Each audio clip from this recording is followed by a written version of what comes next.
أعوذ بالله من الشيطان الرجيم. بسم الله الرحمن الرحيم. قل الحمد لله وسلام على عباده الذين اصطفى الله خير أما يشركون.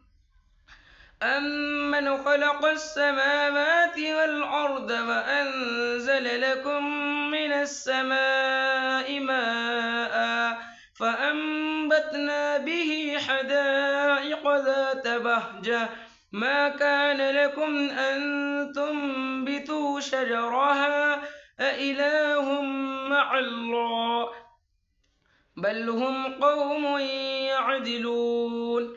أمن جعل الأرض قرارا وجعل خلالها أنهارا وجعل لها رواسي وجعل بين البحرين حاجزا أإله مع الله بل أكثرهم لا يعلمون. أمن يجيب المضطر إذا دعاه ويكشف السوء ويجعلكم خلفاء الأرض أإله مع الله قليلا ما تذكرون. أمن يهديكم في ظلمات البر والبحر ومن يرسل الرياح بشرا بين يدي رحمته أإله مع الله تعالى الله عما يشركون. أمن يبدأ الخلق ثم يعيده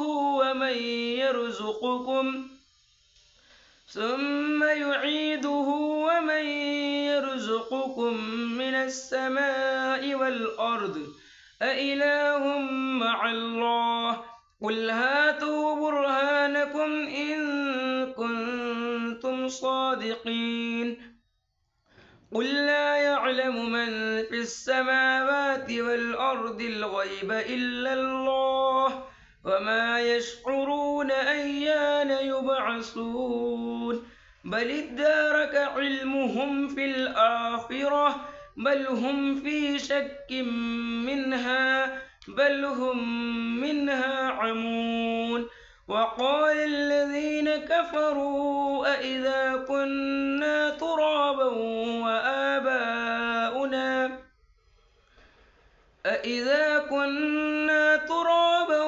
وآباؤنا أئنا لمخرجون لقد وعدنا هذا نحن وآباؤنا من قبل إن هذا إلا أساطير الأولين. قل سيروا في الأرض فانظروا كيف كان عاقبة المجرمين ولا تحزن عليهم ولا تكن في ضيق مما يمكرون ويقولون متى هذا الوعد إن كنتم صادقين. قل عسى أن يكون ردف لكم بعض الذي تستعجلون وإن ربك لذو فضل على الناس ولكن أكثرهم لا يشكرون. وإن ربك ليعلم ما تكن صدورهم وما يعلنون وما من غائبة في السماء والأرض إلا في كتاب مبين. إن هذا القرآن يقص على بني إسرائيل أكثر الذي هم فيه يختلفون وإنه لهدى ورحمة للمؤمنين. إن ربك يقضي بينهم بحكمه وهو العزيز العليم فتوكل على الله إنك على الحق المبين إنك لا تسمع الموتى ولا تسمع الصم الدعاء إذا ولوا مدبرين وما أنت بهاد العمي عن ضلالتهم إن تسمع إلا من يؤمن بآياتنا فهم مسلمون وإذا وقع القول عليهم أخرجنا لهم دابة من الأرض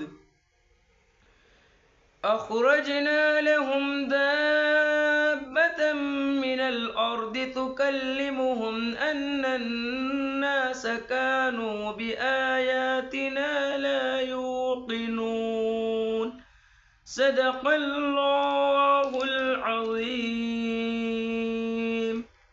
السلام علیکم ورحمۃ اللہ وبرکاتہ۔ ترجمہ قرآن کے سلسلے میں آج کل ہم سورہ نمل کا مطالعہ کر رہے ہیں۔ ابھی تک ہم آیت نمبر 58 تک 4 رکوع ترجمہ تفسیر سمجھ چکے۔ آج انشاءاللہ 5واں رکوع 59 نمبر آیت سے 82 نمبر آیت تک ترجمہ اور تفسیر آپ کے سامنے پیش ہے۔ الحمدللہ رب العالمین والصلاۃ والسلام علی رسول الکریم وعلی آلہ وصحبہ اجمعین، اما بعد، فاعوذ باللہ من الشیطان الرجیم، بسم اللہ الرحمن الرحیم۔ رب اشرح لي صدری ویسر لی امری واحلل عقدۃ من لسانی یفقہوا قولی۔ سبحان ربک رب العزۃ عما یصفون وسلام علی المرسلین والحمدللہ رب العالمین۔ شروع اللہ کے نام سے جو بڑا مہربان نہایت رحم فرمانے والا ہے۔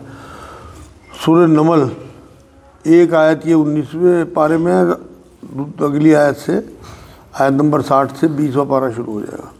آیت نمبر 59، تو کہہ دے کہ تمام تعریفیں اللہ ہی کے لیے ہے اور اس کے بزرگ برگزیدہ بندوں پر سلام ہے۔ کیا اللہ تعالیٰ بہتر ہے یا وہ جنہیں یہ لوگ شریک ٹھہرا رہے ہیں؟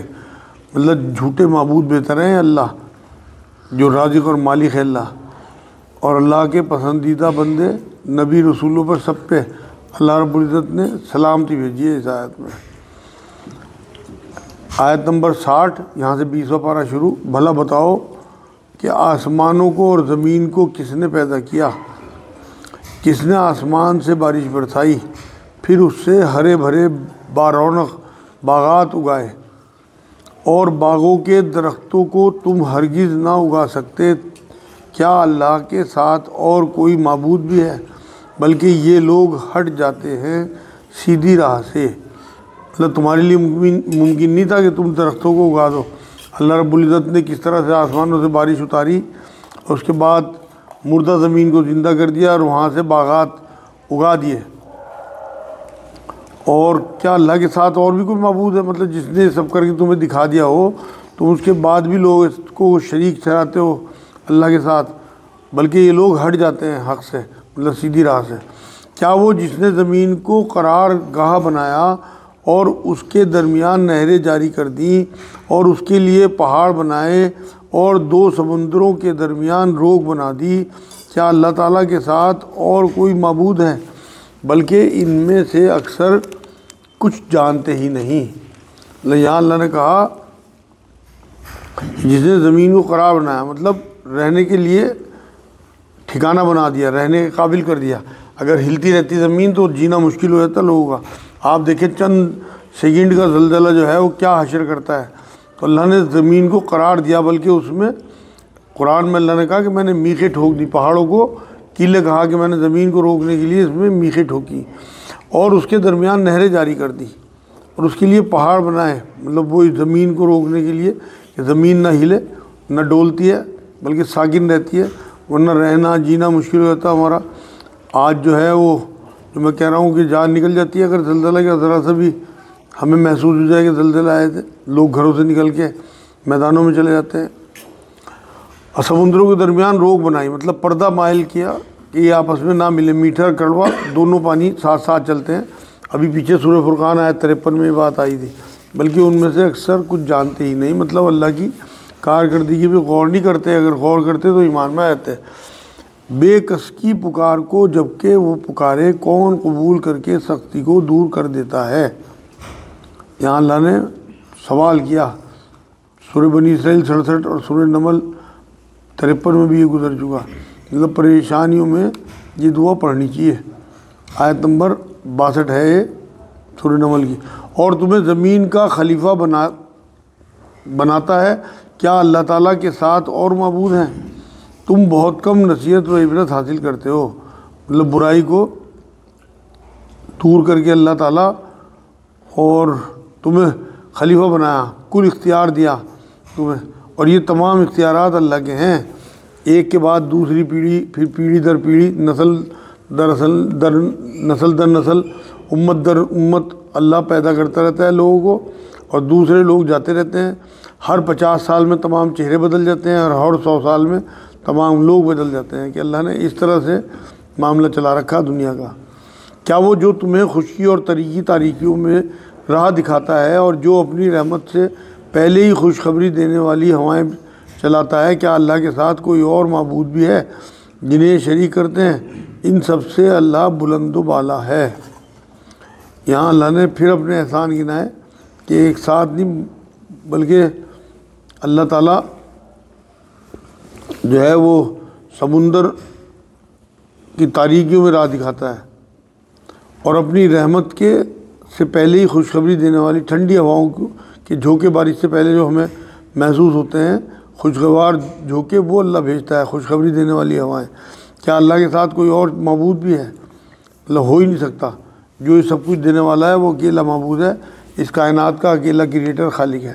کیا وہ جو مخلوق کی اول دفعہ پیدائش کرتا ہے پھر اسے لوٹائے گا، اور جو تمہیں آسمان اور زمین سے روزیاں دے رہا ہے، کیا اللہ کے ساتھ کوئی اور معبود ہے؟ کہہ دیجئے کہ اگر سچے ہو تو اپنی دلیل لاؤ۔ یہ اللہ کے احسانات چل رہے جو اس نے ہمیں بتایا، مطلب اللہ نے پہلی بار پیدا کیا، پھر قیامت میں دوبارہ اٹھائے گا قبروں سے، اور تمہیں آسمان اور زمین سے روزیاں دیتا ہے، مطلب آسمان سے بارش برسا کے رزق پیدا کرتا ہے زمین سے۔ جب آسمان سے بارش برستی ہے تو زمین سے غلہ، میوے، پھل اور یہ چیزیں سب اگا کے اللہ پاک انسانی زندگی کو اور حیوانات کو، نباتات کو، سب کو زندگی دیتا ہے۔ بار بار یہ سوال اللہ کر رہا ہے کہ کیا اللہ کے ساتھ کوئی اور معبود بھی ہے، مطلب تاکہ توحید دلوں میں راسخ ہو جائے لوگوں کے۔ یہاں اللہ نے کہا کہہ دیجیے اگر سچے ہو تو اپنی کوئی دلیل لاؤ، مطلب برہان، کوئی دلیل لاؤ اس بات کی کہ اللہ کے ساتھ اور بھی شریک ہیں۔ آیت نمبر 65، کہہ دیجیے کہ آسمانوں والوں میں سے، زمین والوں میں سے سوائے اللہ کے کوئی غیب نہیں جانتا، اللہ تمام غیب کا علم اللہ کو ہے۔ اب اس غیب میں سے جتنا جسے جب دینا چاہے اللہ پاک دے دیتا ہے، چاہے نبی ہوں یا اس کے نیک بندے۔ لوگ ستاروں سے مستقبل بتاتے ہیں، جبکہ نبی اکرم صلی اللہ علیہ وسلم نے منع کیا۔ حضرت قتادہ رضی اللہ تعالیٰ عنہ یہ بات فرماتے ہیں کہ اللہ نے ستارے 3 مقصد سے پیدا کیے، ایک تو آسمان کو زینت دینے کے لیے، اور ایک رہنمائی، راستہ دکھانے کے لیے، اور شیطانوں کو سنسار کرنے کے لیے۔ جو شیطان آسمان کی طرف اٹھتے تھے کچھ آیتوں کو چرانے کے لیے، ان پہ ستارے ٹوٹ کے گرتے تھے پھر۔ تو یہ جو ستاروں سے لوگ مستقبل بتاتے ہیں بڑے گناہوں میں ہیں۔ انہیں تو یہ بھی نہیں معلوم کہ کب اٹھ کھڑے کیے جائیں گے، مطلب انہیں پتہ ہی نہیں ہے کہ قیامت کب آئے گی۔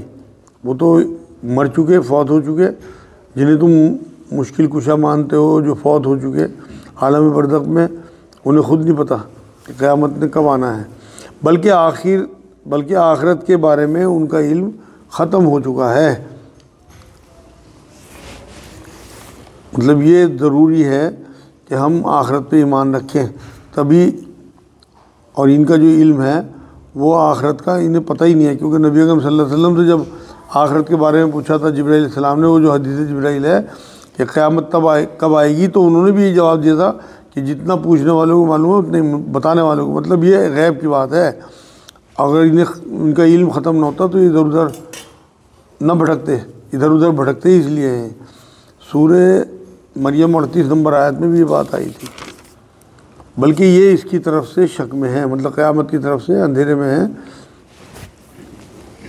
کہ پتہ نہیں ان کی عقل نہیں چلتی اس طرف، بلکہ یہ اس سے اندھے ہیں، مطلب اندھے، حقیقی عقل اور بصیرت نہیں ہے انہیں، سوچتے ہی نہیں اس بارے میں، پکا یقین نہیں ہے انہیں قیامت۔ جو اصل شے ہے، آج ہمارا حال بھی عمل سے یہی لگتا ہے کہ ہمیں قیامت پہ کوئی پکا یقین نہیں ہے، ہمارے حالات ہمارے عمل بتاتے ہیں بات۔ کافروں نے کہا کہ کیا جب ہم مٹی ہو جائیں گے اور ہمارے باپ دادا بھی، کیا ہم پھر نکالے جائیں گے؟ مطلب انہیں یقین ہی نہیں تھا، اور لگتا بھی ایسا ہی ہے کہ بھائی ایک بار کیڑے مکوڑے جب جسم کو کھا جائیں گے اس کے بعد کس طرح سے انسان جو ہے اٹھ کھڑے ہوں گے۔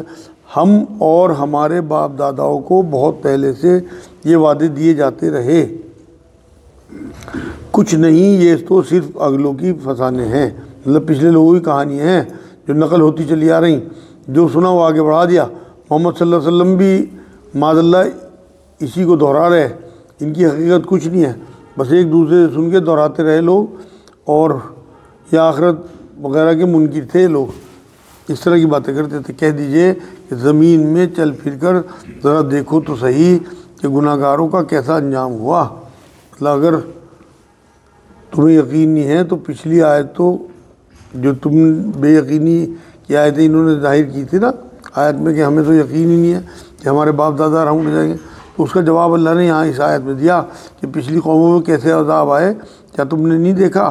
تمہیں نہیں پتہ؟ تمہاری تو کتابوں میں لکھا ہوا ہے کہ مجرموں کو کیا حشر ہوا۔ اب تم بھی مخالفت کرو گے تو دنیا میں آخرت میں عذاب ہی بھگتو گے تم بھی۔ گناہ گاروں کا انجام جو پہلے ہوا وہ اب ہوگا، اللہ تو پہلے بھی وہی تھا، اب بھی وہی ہے۔ آپ ان کے بارے میں غم نہ کریں اور ان کے دوں گھات سے تنگ دل نہ ہوں، مطلب ان کے فریب سے اے نبی آپ پریشان نہ ہوں، غم نہ کریں، آپ اپنا کام جاری رکھیں، جس مشن کو دے کے آپ کو بھیجا گیا آپ اپنی تبلیغ کریں، توحید کی دعوت انہیں دیتے رہیں، یہ مانیں یا نہ مانیں، یہ کتنے ہی داؤں پیچ کر لیں، آپ کے خلاف سازشیں کر لیں، آپ بالکل تنگ دل نہ ہوں۔ کہتے ہیں کہ یہ وعدہ کب ہے، اگر سچے ہو تو بتلا دو، مطلب پوچھتے ہیں ان سے کہ کب کو وعدہ پورا ہوگا آپ کا جو آپ عذاب کی بات کرتے ہو۔ اے نبی جواب دیجئے کہ شاید بعض وہ چیزیں جن کی تم جلدی مچا رہے ہو تم سے بہت ہی قریب ہو گئی ہوں، اللہ عذاب کیا پتہ سر پہ کھڑا ہو تمہارے، جیسے کچھ عرصے کے بعد پھر بدر ہوئی اور اس میں ان کے 70 سردار مارے گئے، 70 قیدی بنا لیے گئے، تو یہ بہت بڑا عذاب ان کے اوپر آیا تھا، تو اللہ نے یہی بات کہی کہ کیا پتہ عذاب تمہارے سر پہ کھڑا ہو۔ یقیناً آپ کا پروردگار تمام لوگوں پر بڑے ہی فضل والا ہے، لیکن اکثر لوگ ناشکری کرتے ہیں، اللہ کی دی ہوئی مہلت کا فائدہ نہیں اٹھاتے۔ مطلب یہ جو ہے عذاب دنیا میں بھی آ سکتا ہے، آخرت میں تو آ گئی لیکن دنیا میں بھی آ سکتا ہے۔ عذاب کی جو جلدی مچاتے ہیں، عذاب میں تاخیر بھی اللہ کا فضل و کرم کا ایک حصہ ہے، لیکن لوگ توبہ کر کے فائدہ اٹھانے کی بجائے ناشکری کرتے ہیں کہ بار بار کہتے تھے کہ اللہ کے عذاب دکھاؤ۔ آیت نمبر 74، بے شک آپ کا رب ان چیزوں کو بھی جانتا ہے جنہیں ان کے سینے چھپا رہے ہیں اور جنہیں ظاہر کر رہے ہیں، مطلب ظاہر و باطن سب اللہ کو پتہ ہے۔ نیت، حدیث پاک میں بات آتی ہے جنت دوزخ جو ہے وہ سب چیزوں کا اللہ کو پتہ ہے کہ کسے کیا ملنا ہے، تو نیتیں اور خیالات، ذہنی عیاشی جو ہمارے سینوں میں وسوسے آتے ہیں ان سب کا اللہ کو پتہ ہے۔ آسمان و زمین کی کوئی پوشیدہ چیز بھی ایسی نہیں جو روشن اور کھلی کتاب میں نہ ہو، مطلب ان کے عذاب کا وقت بھی جس کی جلدی مچا رہا ہے وہ اللہ کے ہاں لکھا ہوا ہے، لوح محفوظ میں لکھا جا چکا، اور جب اس کا وقت آئے گا تو ایک پل نہیں ٹل سکتا۔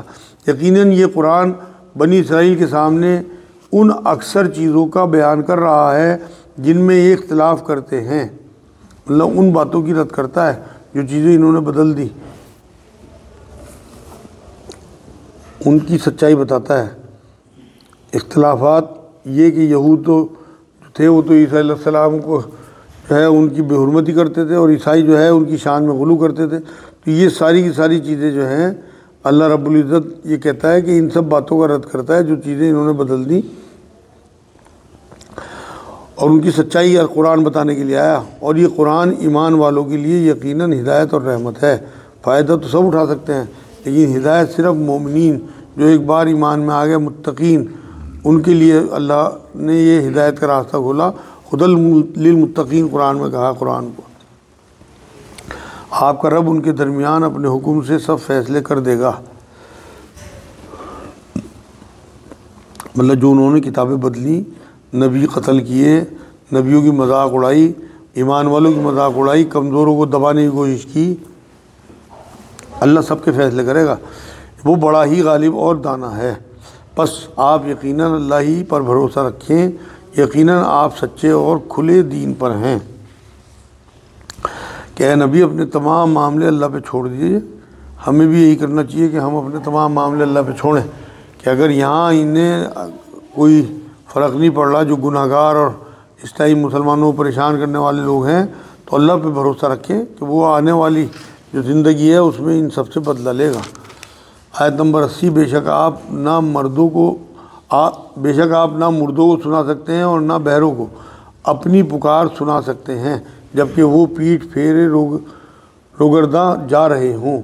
مطلب یہاں اللہ نے کہا کہ چلتے پھرتے تو دکھتے ہیں لیکن یہ لاشیں ہیں، انہیں آپ سنا نہیں سکتے، دل کے حساب سے مردہ ہیں، یہ جو ہے اپنی روح کو مردہ کر چکے، ان کے پاس جو ہے دل یا کان جو آپ کو نظر آ رہے ہیں یا آنکھیں نظر آ رہی، وہ صرف دیکھنے کی ہیں، یہ حق نہیں سمجھتے، یہ اصل روحانی آنکھیں یا روحانی دل ان کے پاس نہیں ہے، اور مردے سنتے نہیں، بس مردے تو ایسے ہی انہیں کتنی پکار کرتے رہو بالکل کچھ نہیں سن سکتے، جبکہ وہ پیٹھ پھیرے روگرداں جا رہے ہوں، مطلب حق کی طرف سے جو ہے بے بہرا ہو چکے، سمجھتے ہی نہیں، نہ سنتے ہیں، اسی لیے حق سے دور ہیں۔ اور نہ آپ اندھوں کو ان کی گمراہی سے ہٹا کر رہنمائی کر سکتے ہیں، مطلب جنہیں اللہ ان کی ہٹ دھرمی کی بنا پہ حق سے اندھا کر دے، آپ ان کی رہنمائی نہیں کر سکتے، آپ تو صرف انہیں سنا سکتے ہیں جو ہماری آیتوں پر ایمان لائے ہیں، پھر وہ فرمانبردار ہو جاتے ہیں، مطلب جن کے دل میں تڑپ اور طلب ہوتی ہے وہی مسلم ہیں، وہی انہیں آپ سنا سکتے ہیں۔ آج کی آخری آیت، جب ان کے اوپر عذاب کا وعدہ ثابت ہو جائے گا، ہم زمین سے ان کے لیے ایک جانور نکالیں گے جو ان سے باتیں کرتا ہوگا، مطلب قرب قیامت کی 10 نشانی ایک حدیث میں نبی اکرم صلی اللہ علیہ وسلم نے، مسلم شریف کی حدیث ہے اس میں بتائیں، اس میں ایک علامت یہ بھی ہے کہ ایک بڑا جانور نکلے گا زمین سے، پھر لوگوں سے توحید کی باتیں کرے گا، سمجھائے گا توحید انہیں، جیسے حدود کا واقعہ بھی پیچھے گیا کہ توحید کی معرفت تھی اسے، ایسے ہی اس جانور کو بھی توحید کی معرفت ہوگی اور وہ لوگوں سے توحید کی باتیں کرے گا کہ لوگ ہماری آیتوں پر یقین نہیں کرتے تھے، لوگ بتائے گا کہ تم لوگوں نے کتنی بڑی کوتاہی کر لی، اور وہ توحید سمجھائے گا لوگوں کو۔ یہ آج الحمدللہ آیات نمبر 82 تک سورہ نمل ہو۔